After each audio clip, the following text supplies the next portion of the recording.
Wow, so we're gonna go with Power Rangers in the background. Is there a problem?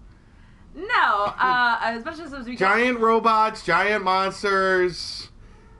I'm pretty sure it's in the Japanese tradition. Yeah, that's fine. Yeah. Sorry. Okay. What's up, guys? Welcome back to No Color Entertainment. This is Matt. This is Ariane. And today we're going to be doing a movie review of Pacific Rim Uprising. Yep. We just came back from it. We were supposed to see it last night, but then Snowmageddon happened in Indianapolis. Yeah. Where only Indianapolis got all the snow. Like all the stuff that everyone else was supposed to get. No, yeah. We got it all. I don't know if anyone west of us got it. I know people east of us didn't, and I don't know where it picked back up, but I'm guessing it like somewhere over the Ohio-Indiana borders when they decided they wanted to snow again. And just to give you guys an idea, it was a good 45, 50 degrees out this afternoon. Yeah. And there was still good at 4 or 5 inches of snow on the ground. Easily. So, yeah, that was fun. But anyway, so we got to go see it today. Initial thoughts? I liked it. I enjoyed it. Okay. Now, would you like to delve in? Let's start with the cons. Let's get those out of the way. Okay. Just get them out of the way. So we're going to start with the cons of the movie. All right, and since I'm always going to be the biggest stickler, and this will be spoiler free. Yes. We will give you generalities, but it will be no major plot points will be given. No, but I will say that would be kind of one of my biggest cons was that the first one, and unfortunately we probably should have watched it again before we watched this one. We hadn't really seen it. It's one of the first times we went to a sequel and not watched the original before. Yeah, part of the reason why we went to go see the sequel was because we were so pleasantly surprised by the first movie. You want to give a little backstory? I will, there? Yeah. So what happened was we went to go see World War Z one day, and saw that and thought it was going to be a lot better than it was. It was, and it wasn't.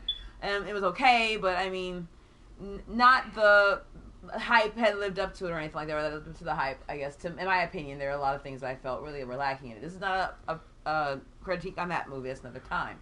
But afterwards, that same day, we wanted to see a second movie, and so we decided to go see Pacific Rim. Like, let's go see a stupid, robot, which was my choice, action film. Yeah, like, okay, and yeah. Ariane was groaning, but I was like, you know what? Giant robots, giant monsters, destruction, explosions, and stupid dialogue. Hell yeah, I'm ready. I wasn't that disappointed by seeing it. It was just kind of like, okay. I think that was a kind of a compromise we made. Was we go see World War Z and then we go see Pacific Rim afterwards. And got in and was actually very surprised by the original Pacific Rim movie. It was engaging. It had humor. It had heart. And I really wanted to follow the stories of the people who were involved. Of course, Idris Elba, love him and everything that he does, and commands the screen no matter where he's at. So that probably made it a lot better. But I'm not necessarily sending the movie for not having in the sequel, a dead character. But it is what it is. And so really enjoyed the first one, surprisingly. Now, maybe it was one of those experiences of expectations being so low that whatever they came out with cannot possibly do that. No, bad. Yeah, you can't get that again. So you can't by get that any stretch of the imagination, just that gap creates the expectation of, oh, well, that actually wasn't. That was a better movie than I thought it was, which means it equates to a good movie. That's a whole theory I have on that, but I won't go into it right now, maybe a little bit later on in the stream. But this one, unfortunately, because the expectations were higher because of the bar that had been set by the previous movie, low that it might have been, but still higher than I was expecting, this movie was missing a lot of those components to me. It was missing the heart. It felt like it was riding the coattails of the first movie. And granted, this is still 4 or 5 years after the first one came out, so how high could they be riding in the first place, I guess. See, but it's the idea. I know you're gonna have yours in a second, but the idea was that it wasn't necessarily a rehashing from what I remember. That's more in the pro column. But it did follow some very tropey storylines. Now, granted, the original one may have, but the thing about every movie that ever comes out is that pretty much every story has already been told in some form or another. The question is, what gets you to actually buy into why this is a better film? And the reality is, a lot of times it just comes down to the execution, and that can be a lot of different things. Directing, acting, writing, screenshots, cinematography, music, so forth. All these different choices are part of what make a movie that you've already seen, essentially, make you forget that you saw this movie some other version 4 days ago. So that this movie was missing that for me. Okay. And what I'd like to say is that I don't like that statement, riding the coattails, because it was not a rehashing. No, it wasn't. And I mean, it's a sequel, so it's kind of like, okay, well, they had a little bit. So riding the coattails makes it sound like it was lazy, and I do not feel that this movie was lazily done. I do feel like there were points of the movie that were lazily done. Okay. But the movie as a whole, I do not believe was lazily done. Now, I agree with that statement. So my cons would be that there was a particular storyline, a particular conflict that I thought was extremely rushed, and it had to do with Boyega. Mm-hmm. And he went from one character and did a complete transition in a matter of 2 minutes. The transformation for him was very difficult. It's very quick, which was not believable to me. And there was no scene to really set that change. It just happened. So I wasn't a big fan of that. Other cons. I thought it started a little slow for me. Granted, after the slow start, it really picked up. And it really kept its momentum. But the narration of the film. That wasn't the first one, though, too. No. It was I'm giving a timestamp so when people see it. Okay. When the narration ends, the film begins to pick up. The narration itself was rather slow. It was not nearly as much fun as the first one was with its narration. If I may, I kind of agree with you on some of those points. I feel like the first movie, from what I remember, they just dive right into the kaiju, and it's kind of like one of those things where you it's almost like, what happened up to this point? Are we not going to get that story? And if you get very early on in the original Pacific Rim movie that no, this is not that story. This is us trying to win, and we are losing pitifully. And I liked that. No, it was definitely a different. It was refreshing. It was definitely a different way to go. Other films have done it, but this is. And these Jaeger pilots are rock stars. That's another thing they're really getting across. They really built up the culture and everything. They did not do that very well with the new characters. In this movie, it really felt like they were some of the new characters. For example, the main girl, I got across her view on the culture very well. I got across her view on the Jaegers, but not on necessarily the culture that came around with the fact that the pilots were rock stars. No, I think they tried to do that with Boyega's narration, and like I said, it was very slow and kind of missed the mark. I feel like we should do a spoiler one after this. We may do one at some point soon, but not tonight. I guess.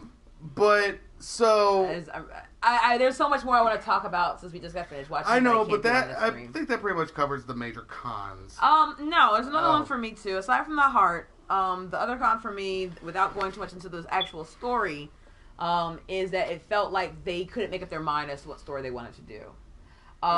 In the first one, it was very clear the story, the path they were following. And any other... There may be spoilers from the original Pacific Rim in here. Yeah, we'll say that. But for this one, it felt like they couldn't make up their mind which character they wanted to follow most. Or like they decided this person's going to be the main star, but then it had this other story that kind of overshadowed it. And that's disappointing for a lot of reasons. Because I'm telling you, I really wanted to watch from both of them. And I'm not going to go into what it is. One of them that's concerning John Boyega's character. But in general, though, it felt like... I'll go into it a little bit. I won't give it up. I went into the film wanting to watch John Boyega's character and his struggle. And this is his son. How is he going to do it? And like you said, it was overshadowed by this second main character, the little girl. You'll meet her, like, 6 minutes into the film. Yeah. And by doing that, it wasn't. She was fantastic. Yeah. No, we're getting into the pros. But the idea is that not necessarily that her story, both stories were weak to me because it was one of those like I can see the strings sort of situation. They're both stories that we've seen before, and I'm not against that necessarily. But it's just that when you're gonna do it, you have to bring me something different. And while, yes, robots facing kaiju can be considered different, I guess, to an extent, the reality is that that's really just, that's really more superficial. That's material, yeah. Yeah, exactly. Like, I need something, like, and how these characters can relate to the audience, or how the audience can relate to them. I need that to be different. And I didn't really feel like I got that through their story. Now, through the characters, I would be happy to talk about the different performances of the actors that were in this film. And that was a pro that I felt in Pacific Rim, again, that I saw in this one. I felt that, for the most part, the performances by the actors, with the exception of the one, like, main other pilot, whatever his name was, the character's name is Nate, his was fairly bland to me. Yes. I don't know if that's necessarily his fault or one on the director or writer's fault. I felt that they cast somebody who could have been more... could have been better cast, but the idea was that they did not really. That character was stale. Like, that was, and I think stagnant. Because there was a moment where they kind of did a swerve with a love interest, and it had no punch because we cared so little about Nate. That exactly, and it was, and that character, and it could have had a big punch. Well, that character as well, I felt was a kind of a throwaway character. The love interest. Yeah, like it seemed like she was a badass, ish. You don't even see her be a badass. You don't see her be badass. That's the impression you're getting from the other characters about how they treat her, but you don't actually see her do it. And so that was something that I have a problem with, was that you had this character, show don't tell sort of thing, who is supposed to be the one love interest of at least one character. Another character is kind of like pining after her, and it's this rivalry, and I guess, but like at the same time they also try and make it's really kind of like schizophrenic a little bit. They try to make it clear that she's with one guy, but they don't make it that clear, so there's a possibility the other character has a chance. Let's go on to the pros, though. Okay, we're jumping to the pros now. I have to start with the cinematography. Okay. I thought the camera work was brilliant. It was beautiful. There was this one shot near the climax of the film where they do a one take, and it was a gorgeous one. Oh, I actually didn't even notice. It's a long pan, is what it is, and it's all through the factory as they're building Jaegers. But anyway, okay. You know what I'm talking about now, yeah. The montage. Yeah, but it's a montage. It's a one take montage, which is interesting to me. It's not one. It was edited to appear to be one take. It was not a one take. I'd have to look at it again. I think. But it was close, and it was good enough for me to say that was really cool. Another one I have to point out, and this is huge for me, is the kaiju versus robots, or robots versus robots, or whatever it was. All the big fight scenes, all these big battles were in the daylight. Yeah. And I have to give kudos because most of them were, because there was the scene at the end, or towards the end, when they come out of when they go whatever, like. Oh, okay. There is one, but there is there's more of them. Yeah, but the majority of them are in the daytime. Yes. And because of that, I have to give them kudos, because there are so many films out there that take shortcuts with big moments like that. Like, just some off the top of my head, Jurassic World. Even though I love Jurassic World, that end, it was kind of hard to see sometimes. And a lot of movies do that, where they throw it in the dark because it's harder to see, and you're supposed to let your mind wander. But this one let your mind see everything, and it followed through, because these battles were fantastic to watch. Well, I think also I wonder at the notion of a psychological experience from the audience perspective of why movies choose to do a lot of their action scenes at night or in darker areas, and it is to try and create that sense of suspense or terror or heightened arousal, because nighttime is we are not adept at being out, and we're not night hunters. We're human beings throughout time.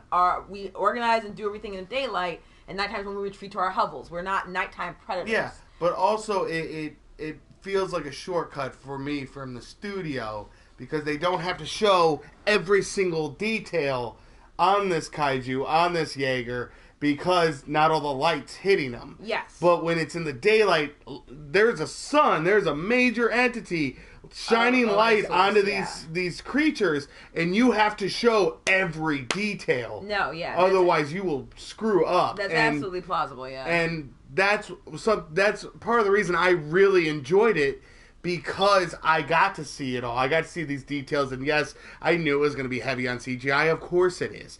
But the CGI was beautiful and very well done. If I may say, so I don't know much about kaiju, I forget what the Jaegers, the Japanese, predominantly from what I understand, Japanese tradition of using it. I know what little I know from, like... Godzilla.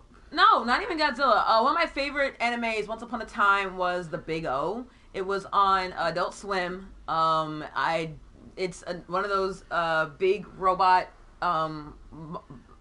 fighting ones. I don't even want to go into it right now, but I enjoyed it. It wasn't necessarily because of the fight scenes. It's always because the humans were actually fighting it, and that's the thing when you're watching these movies that I really enjoy. With the first one, I thought stupid robot fighting monster movie, and I got all this heart from the people who were actually on the ground the majority of the time. This one, I felt like they still focused more on the robots. The fact that they, like, I don't remember if they, I'm sure they had paid attention to the robots in the first one, but it was about the fact that they were rock stars, the fact about the pairs. That was a big key part. They were focusing on the humans who were operating these machines, who's the little girl who's enamored with it. The little girl who was enamored with the culture is not enamored with the culture there. She's enamored with the machines. She's a gearhead, which makes sense. If you're into cars, you're like, oh my god, I love this car. Like, oh my god, this kind of engine and so forth. Like, that makes sense for her. But it does. That's the closest we can get to this appreciation for the people who are actually piloting and how difficult and skilled you need to be in order to do that. I will say, as far as pros go, aside from the fact that they were shooting most of it during the daytime, was the John Boyega. I have to look up the girl's name. I've never seen her before. Which John Boyega did not do a bad job. No, John Boyega was fantastic. Yes. And showed a lot more of his humor. No, yeah. You get that in Star Wars, but it felt better. It felt more. It felt natural. And I think sometimes it might have been a little almost like over the top. Sometimes that some people might not appreciate. But that's what these movies are. I did not mind it that much compared to the fact that I have not seen anything like that from him, and it still drew a laugh from me. Yeah. I really there's a scene where he's talking to like the guy in the kitchen, and he's making like an ice cream sundae or whatever. I'm not gonna go into like the details, just one of those like little scenes or whatever. But it was just I know what you're talking about. I thought it was funny. The physical humor in that scene. But it also described subtle but awesome. It also probably did a better job of translating how little fucks this character gave about life. And how he enjoyed trolling him. Well, yeah, that, and just like that, he became, to an extent, kind of DJ from Last Jedi, where he's just like, I don't see a point to any of this. Yeah. And part of that, and there's always a reason for someone who is like that this movie did give us. I don't think they gave well enough. It's just the assumption that this is his father, his father died, and so forth. That's it. Yeah. Just make up your own story from that. Which is a spoiler DJ, we don't from have Pacific one Rim Uprising. from Last Jedi, but that's okay. We don't need him because he's not that big a character. Yeah. That's what this felt like. This character did not... It felt like John Boyega's character could have easily been a side character, and the main story could have been following the girl. No, yeah, because that is the next pro I'm going to hit, is that little girl. That little girl, I didn't get the actress's name. Yeah, we say little, she's got to be like she's in high a teenager. school. Yeah, she's a teenager. Yeah. But she took the movie and ran with it. She stole the movie. She was a lot of fun. I'm looking up right now. And she brought a lot to the movie that made it a great movie for me to watch. There were a lot of scenes with her that I remember more than John Boyega. And that's not because John Boyega wasn't memorable, it was because she was that much more memorable. She stole the show. She was extremely, extremely talented. Yes. Bravo to... Still looking. Wait for it. Error 404. Actor not found. No, I looked up cast, not trailers. Sorry. Gene Tank. No, that's Kaylee Spaney, I think is her. Kaylee Spaney. Yeah, it's gotta be her. Bravo to you, little, young one. You are going to be very talented if you keep that up. And I really enjoyed the performances from everybody who was in that film. Jean Tien. She looks so familiar. I gotta figure out what she's in. We gotta bring up Xiao. Yeah. Because that was another big pro. That was... God, no spoilers. So, Xiao was a fantastic character. She did everything she needed to do in the story. She was She was in the Great Wall. She was in Kong Skull Island. That's where I know her from. Oh, Drogo, no. Really, and everything else. That's pretty much. She's been in other movies. She's a Chinese actress, and I mean, as in like most of her movies have come from China. I think Police Story might have been the first American movie she did. That was 2013. And she's done Special ID. I don't think I've seen that one. It looks like Donnie Yen is in that movie. And then in the last 2 years, she's done Great Wall, Kong Skull Island, and Pacific Rim Uprising.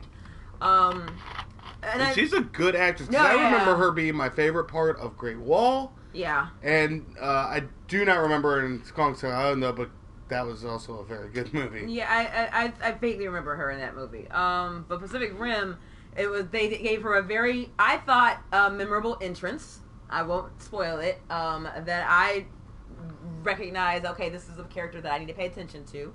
And it's stuff like that I really appreciate this movie for, that they decided to make decisions like that. Now, could they have done that throughout in a more consistent way? I wish they had. I think that would have made it much more of a hallmark and made this movie, like, people probably don't give it enough respect or props because it's giant robots fighting monsters. Like, it's not a really heavy thinking movie. It's not supposed to be. But it doesn't mean you can't still go into, like, detail in the human experience, which is what you really are kind of looking... Well, not you are looking for. Fire truck going by, or ambulance, something. Sorry. Because this movie was fire! That's our editing. That's what that is. Oh, yeah. Yeah. Yeah. But so... editing live. Choices like that is what make a great film. And if that take a terrible premise and then make freaking gold out of it. Yeah. And this movie had a lot of different things they could have done, and choices they did make that still harped to that original heart that I keep bringing up from the first one, but just didn't keep it going consistently enough. Okay. So that really covers the pros and cons without spoilers, and I think it's time for our ratings. I'm going to give it a solid... I'll give it a 7.5.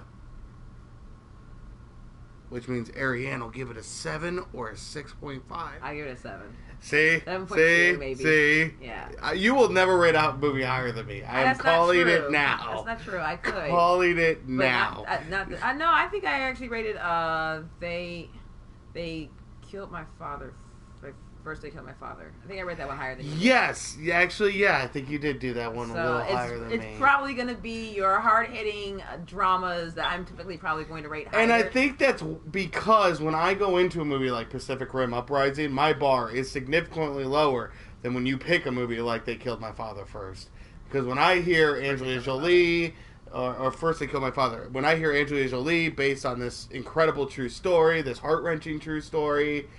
I am expecting you better be at Saving Private Ryan level or better, or I'm going to rip into you.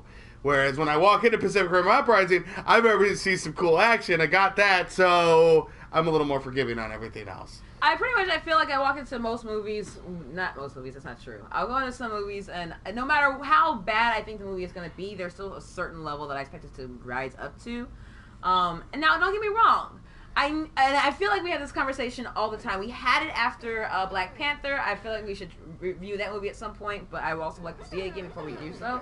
But just because I don't necessarily give a movie a higher rating does not mean I did not enjoy it. My ability to enjoy a movie does not impact its rating necessarily. It might influence it, but it doesn't 100% impact it. I know we've talked about Last Jedi. We had a nice long stream on it.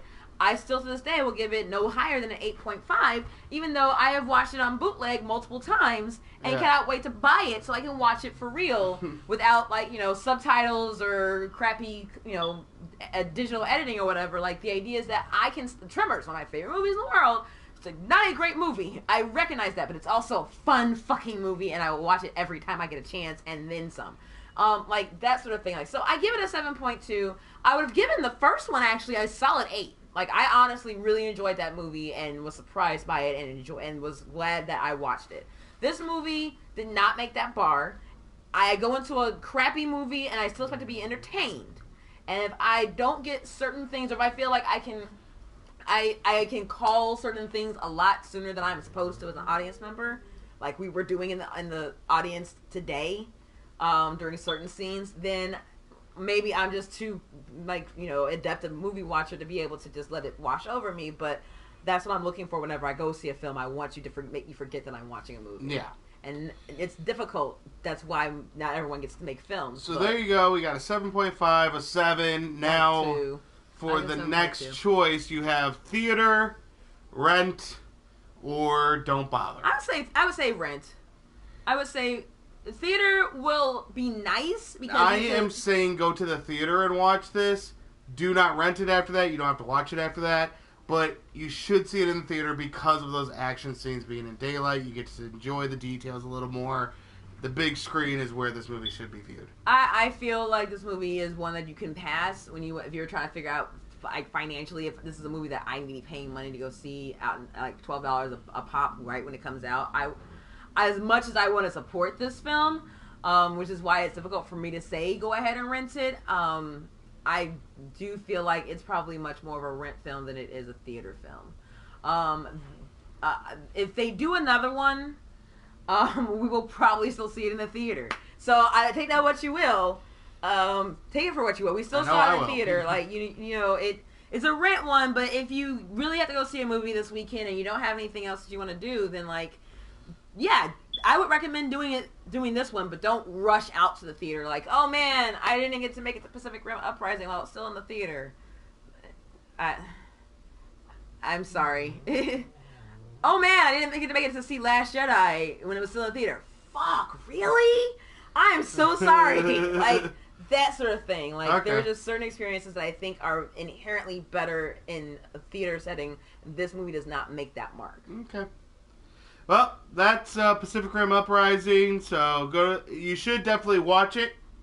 Yeah. Whether you rent it or go to the theater is up to you. This is not a don't bother for me. I still think it's really a fun movie to watch. I think it would take a Michael Bay-esque effort for us to go don't bother. At least for Pacific Rim and their vehicles, whatever. Yeah, no. Which they haven't gone there, so we're good. No, they've done a much better job than he. And I will say also, I appreciated the incredibly diverse cast. I will also say that. Yes. So. All right. So that's it for Pacific Rim. Definitely go see it. Enjoy it. Let us know in the comments what you thought of it. And stay tuned. We will have more movie reviews coming. Yep. So, for No Call Entertainment. This is Matt. This is Ariane. We're out. Bye.